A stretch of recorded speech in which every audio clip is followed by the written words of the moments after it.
तो hello guys, good morning. कैसे हो आप सब? आपका एक बार फिर से स्वागत है आपके अपने चैनल आई विल पर, जिसमें कि हम कर रहे थे प्रीलिम्स अ डे की सीरीज़। और आज हम आ जाते हैं अपने नेक्स्ट डे पर, ठीक है, अपने नेक्स्ट 10 क्वेश्चंस के साथ। और शायद आपका इसमें काफ़ी ज़्यादा इंप्रूवमेंट होने वाला है। अगर आप हमारी पहले भी सीरीज़ के साथ जुड़े हो तो आपको पता होगा कि इसमें टोटल हमारे 10 क्वेश्चंस कराए जाते हैं, ठीक है। तो चलिए शुरू करते हैं आज के फर्स्ट क्वेश्चन से। अगर आपको वीडियो अच्छी लगती है तो लाइक करना और चैनल को सब्सक्राइब भी कर सकते हो, ठीक है। तो चलिए शुरू करते हैं आज के फर्स्ट क्वेश्चन से। हमारा फर्स्ट क्वेश्चन हमें क्या बोलता है? Consider the following statements. हमें कुछ स्टेटमेंट्स दी गई हैं। किसके बारे में? पोकली पैडी कल्टीवेशन के बारे में। किसके बारे में? पोकली पैडी कल्टीवेशन के बारे में हमें स्टेटमेंट्स दे रखे हैं। तो सबसे पहले है Pokkali is an ancient farming practice. ये एक एंशिएंट फार्मिंग प्रैक्टिस है जहाँ पे वन सीजन ऑफ राइस, पहले एक सीजन राइस का फार्मिंग की जाती है और फिर अल्टरनेट सीजन में या दूसरे सीजन में श्रिम्प कल्टीवेशन किया जाता है, ठीक है। तो ये बोल रहे हैं पोकली के बारे में। क्या सही है? बिल्कुल, केरला में ये कल्टीवेशन की जाती है और यहाँ पे क्या हो जाता है, अल्टरनेटिव वे में मेनली कल्टीवेशन की जाती है। पहले एक सीजन में राइस की जाती है और सेकेंड सीजन में किसकी की जाती है? श्रिम्प कल्टीवेशन की जाती है। बिल्कुल सही स्टेटमेंट लिख रखा है। सेकंड है it is salt water tolerant rice variety. बिल्कुल, ये सोल्ट वाटर में भी इस राइस को उगाया जा सकता है। मतलब इसको जो फ्रेश वाटर है वो नहीं चाहिए, ये सोल्ट वाटर में भी उग सकती है राइस।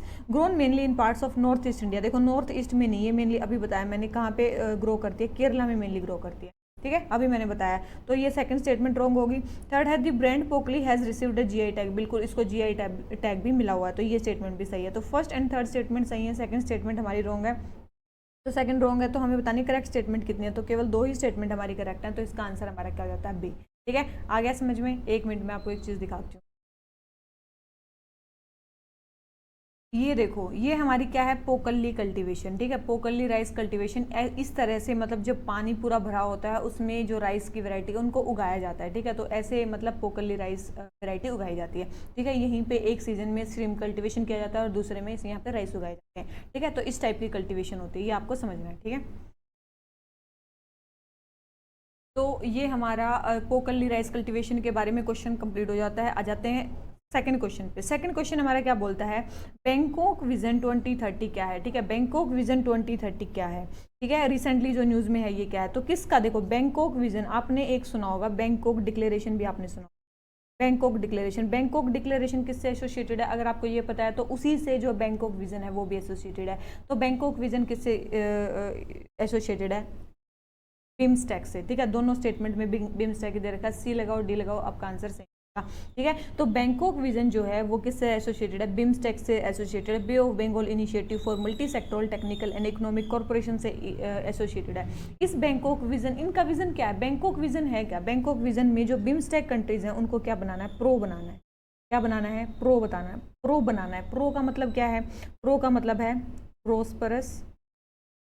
प्रो का मतलब क्या है? प्रोस्पेरस, ओपन, ठीक है। क्या बनाना है? प्रोस्पेरस, ओपन और रेजिलियंट। क्या बनाना है? प्रोस्पेरस, ओपन और रेजिलियंट। मेनली क्या बनाना है? प्रोस्पेरस, ओपन और रेजिलियंट बनाना है। और इसके अलावा इकोनॉमिक सस्टेनेबल बनाना है, ठीक है।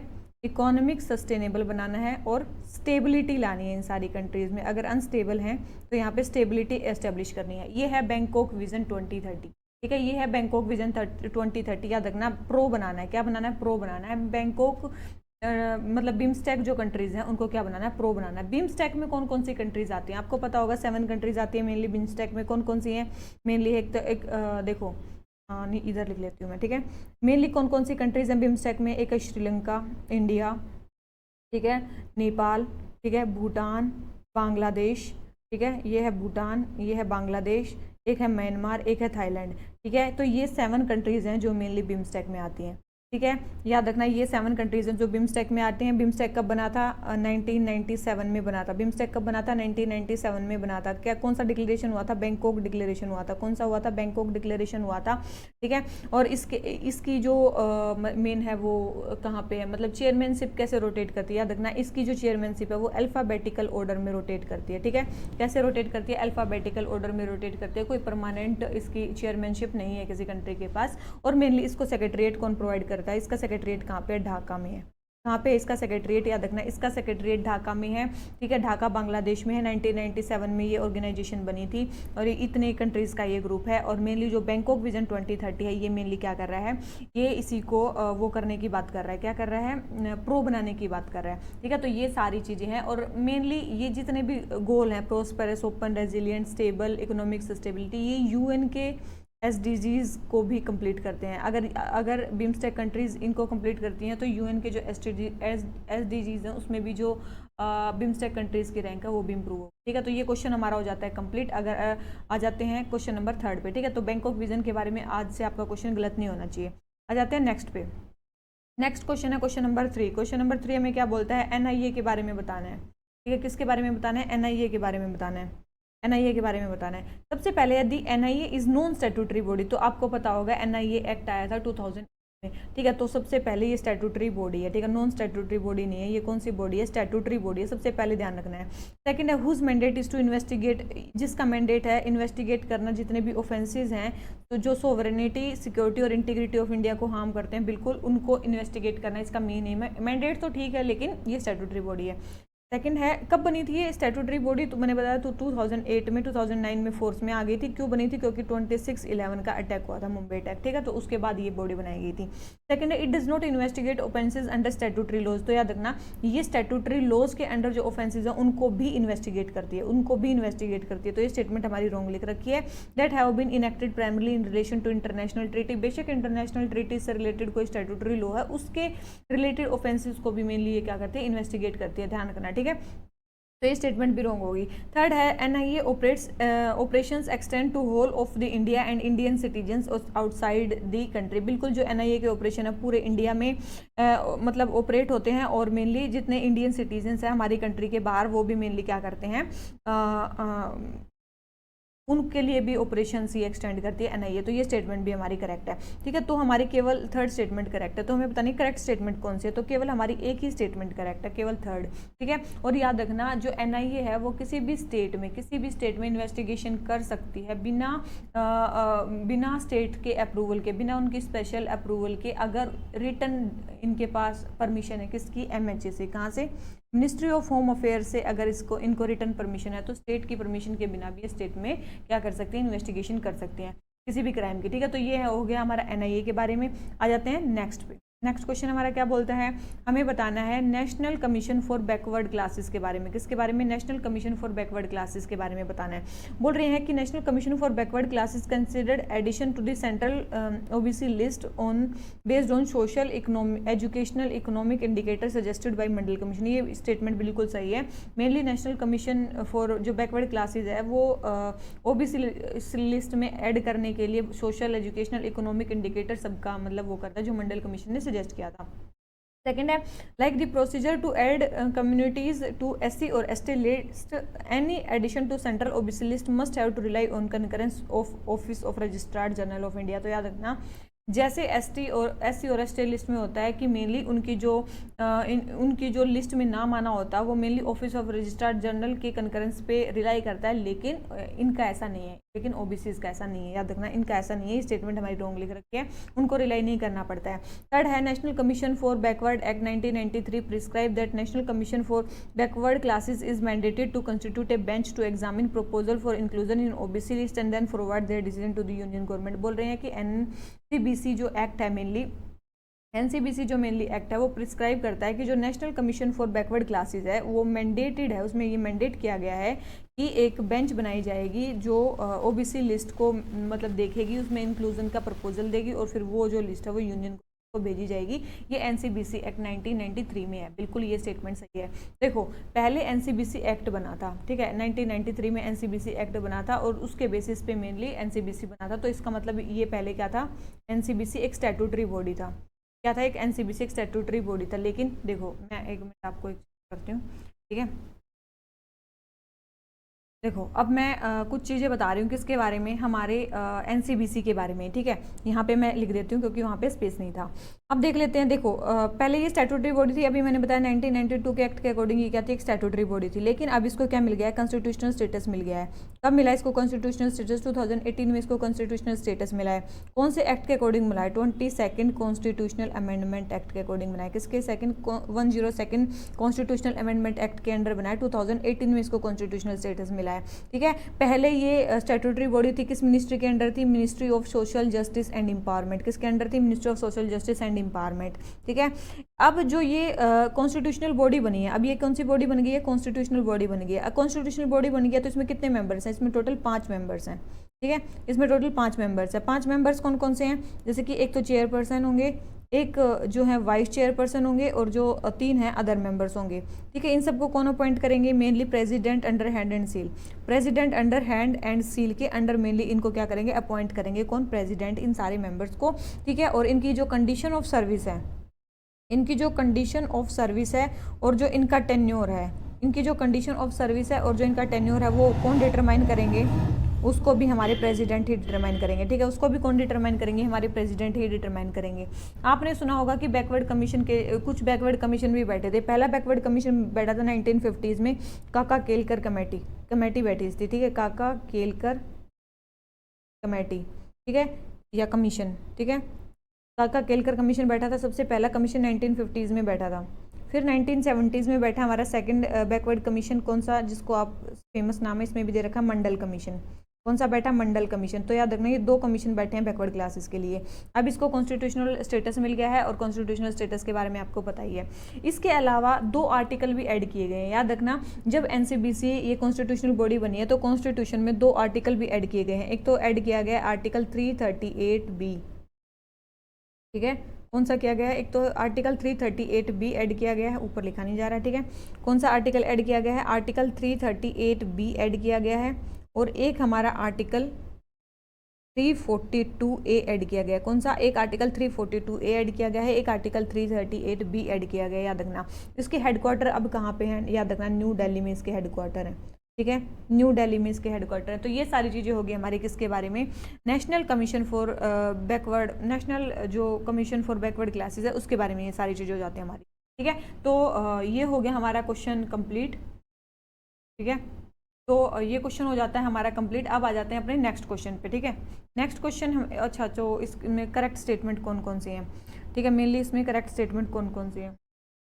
तो पहली करेक्ट है, सेकंड रॉन्ग है, थर्ड करेक्ट है। तो हमें करेक्ट स्टेटमेंट बतानी है, केवल 2 ही स्टेटमेंट करेक्ट है, ठीक है। ये समझ में आ गया। तो 4th क्वेश्चन हो गया हमारा कंप्लीट। आ जाते हैं 5th क्वेश्चन पे। हमें बताना है national bank for financing infrastructure के बारे में, national bank for financing infrastructure and development के बारे में बताना है।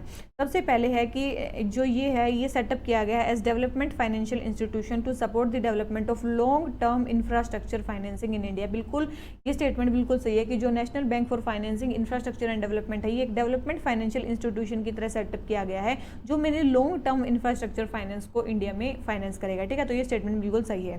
सेकंड है national bank for financing infrastructure was setup through executive order, act of parliament से सेटअप किया गया। याद रखना ये एक्ट ऑफ पार्लियामेंट से सेटअप किया गया, तो ये स्टेटमेंट रॉन्ग है। ये कैसे सेटअप किया गया है, एक्ट ऑफ पार्लियामेंट से, ठीक है।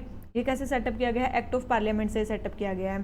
थर्ड है NABFID should be regulated and supervised as an all India financial institution की तरह इसको रेगुलेट किया जाएगा, सुपरवाइज किया जाएगा। और कौन इसको रेगुलेट करेगा, RBI। ये स्टेटमेंट बिल्कुल सही है, RBI इसको रेगुलेट करेगा। फोर्थ है NABFID is founded by ministry of road transport. देखो नहीं, मेनली इसको कौन वो करेगा, देखो, and does not have the power to issue bonds. तो मेनली याद रखना NABFID जो है उसके वो मेनली फंड रेज कैसे करेगा, तो ये एक बॉडी है, तो ये फंड रेज कैसे करेगी, मेनली बॉन्ड से, डिबेंचर से, ठीक है, या लोन लेगी किसी मल्टीलेटरल इंस्टीट्यूशन से, ठीक है। तो मेनली इसी तरीके से ये फंड रेज करेंगे, या फिर RBI से, ठीक है। तो ये मेनली फंड रेज इन्हीं तरीकों के थ्रू करेगी। ऐसा नहीं है कि ये बॉन्ड्स के थ्रू अपना मनी इशू नहीं कर सकती है। तो ये स्टेटमेंट भी रॉन्ग है। तो 4th स्टेटमेंट रॉन्ग है, 2nd स्टेटमेंट रॉन्ग है, 1st and 3rd statement correct है। तो हमारे केवल 1st and 3rd statement correct है, तो केवल 2 ही स्टेटमेंट करेक्ट है। तो हमारा आंसर क्या हो जाता है, B, ठीक है। ये NABFID, तो याद रखना ये 5th डेवलपमेंट फाइनेंशियल इंस्टीट्यूशन है, या फिर 5th ऑल इंडिया जो फाइनेंशियल इंस्टीट्यूशन है वो 5th नंबर का है। ये कौन से नंबर का है, ये 5th नंबर का है। इसका मतलब 4 पहले भी बन चुके हैं ऑल इंडिया फाइनेंशियल इंस्टीट्यूशन। वो कौन कौन से हैं, वो है, आपने सुना होगा, एक तो है नेशनल हाउसिंग बोर्ड, एक है सिडबी, ठीक है, एक है नाबार्ड, ठीक है, एक है नेशनल हाउसिंग बोर्ड, एक है सिडबी, एक है नाबार्ड और एक है एग्जिम बैंक, ठीक है, एक है एग्जिम बैंक, ठीक है। तो ये 4 ऑल इंडिया फाइनेंशियल इंस्टीट्यूशन थे पहले, अब 5वां ऐड कर दिया गया NABFID। इसको मेनली कौन रेगुलेट करेगा? RBI रेगुलेट करेगा। पैसे ये कैसे उठाएगा? मेनली बॉन्ड्स के थ्रू, डिबेंचर्स के थ्रू, मल्टीलेटरल इंस्टीट्यूशन से लोन ले सकता है, RBI से पैसे ले सकता है, ठीक है। तो इन तरीके से थ्रू उठाएगा। तो ये हमारे टोटल क्वेश्चन 5 हो जाते हैं इसके कंप्लीट। आ जाते हैं अपने क्वेश्चन नंबर 6 पे।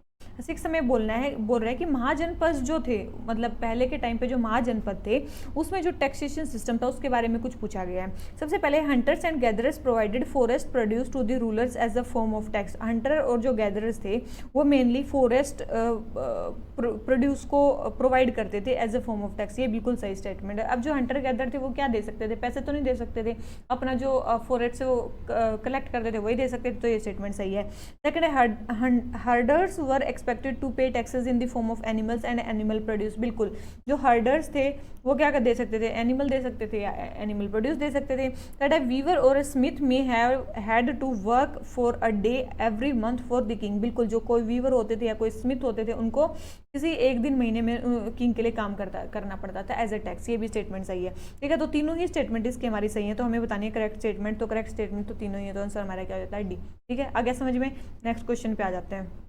16 महाजनपद थे, आपने पता भी होगा कौन कौन से थे, ठीक है। बोल रहे हैं कि जो भी महाजनपद से उनमें ओलिगार्की फॉर्म ऑफ गवर्नमेंट किस में थी? देखो, किसी में थी डेमोक्रेसी, किसी में थी ओलिगार्की। ओलिगार्की मतलब जो संघ जो वगैरह जो बनाते, संघ या गण जो बनते थे, ठीक है, उसको बोलते थे संघ, ठीक है। तो मेनली संघ वाली गवर्नमेंट कहाँ पे थी? तो याद रखना, वज्जी और मल्ला, ये दो ही ऐसी मतलब महाजनपद थी जहाँ पे मेनली क्या थी? ओलिगार्की फॉर्म ऑफ गवर्नमेंट थी। क्या थी? ओलिगार्की फॉर्म ऑफ गवर्नमेंट थी। तो इन दो में थी, वज्जी और मल्ला में, ठीक है, ध्यान रखना ये थी। आ जाते हैं नेक्स्ट क्वेश्चन पे। नेक्स्ट क्वेश्चन हमें क्या बोलता है? मगधी और सोरा सैनी ये किससे रिलेटेड है? ये क्या है? देखो, मगधी और सोरा सैनी, आपको एक चीज़ तो समझ में आ गई होगी, ये लैंग्वेज है, ठीक है ना। ये टेम्पल आर्किटेक्चर स्टाइल है ना, एडमिनिस्ट्रेटिव पोस्ट है। अब ये समझ में आ गई कि ये क्या है? लैंग्वेज है। अब यहाँ पे आपको तुक्का लगाना, तो आपको पता होनी चाहिए दोनों ही मेनली जो पाली और प्रकृत है संस्कृत से ही निकली हैं, लेकिन ये जो मगधी और सोरा सैनी है ये रीजनल डायलेक्ट है किसका? प्राकृत लैंग्वेज का। किसका है? प्राकृत लैंग्वेज का ये लोकल नेम है, ठीक है। तो ध्यान रखना, मगधी और सोरा सैनी किसकी हैं? मेनली प्राकृत लैंग्वेज की ही वेराइटीज हैं। आ जाते हैं नेक्स्ट क्वेश्चन पे। हमें बताना है प्रोफेशंस के बारे में। बोल रहे हैं कि मेगास्थनीज की इंडिका में कौन कौन से प्रोफेशंस को मेंशन किया गया था एज ए डिफरेंट कास्ट, ठीक है। किस किस प्रोफेशन को as a different caste mainly mention किया था? किसने? मेनली मेगास्थनीज ने। तो सबसे पहले है आर्टिशंस, मैजिस्ट्रेट, काउंसलर, सर, हेड्समैन। देखो, याद रखना, सारों को ही किया था। याद रखना, मेगास्थनीज की इंडिका में 7 कास्ट को शो किया गया था। किसको? 7 कास्ट को शो किया गया था, ठीक है। किसको किया गया था? 7 कास्ट को शो किया गया था, ठीक है। तो और कास्ट कौन कौन सी थी? ये तो होगी हमारी ये वाली कास्ट 4, तो ये होगी। तो एक थे फिलोसफर्स, एक थे फार्मर्स और एक थे सोल्जर्स। ये 3 कास्ट और भी थी जो मेनली मेगास्थनीज के इंडिका में शो की गई। तो 7 कास्ट को टोटल शो किया गया एज अ प्रोफेशन, ठीक है। तो चारों ही हैं। तो आंसर हमारा क्या हो जाता है? डी, ठीक है। आ गया समझ में। नेक्स्ट क्वेश्चन पे आ जाते हैं। नेक्स्ट क्वेश्चन क्या है? Espionage system was one of the main feature of administration under. देखो, स्पियोनेज सिस्टम जो मतलब स्पियोनेज सिस्टम है वो कहाँ का मेन फीचर था? तो याद रखना, ये किसका मेन फीचर था?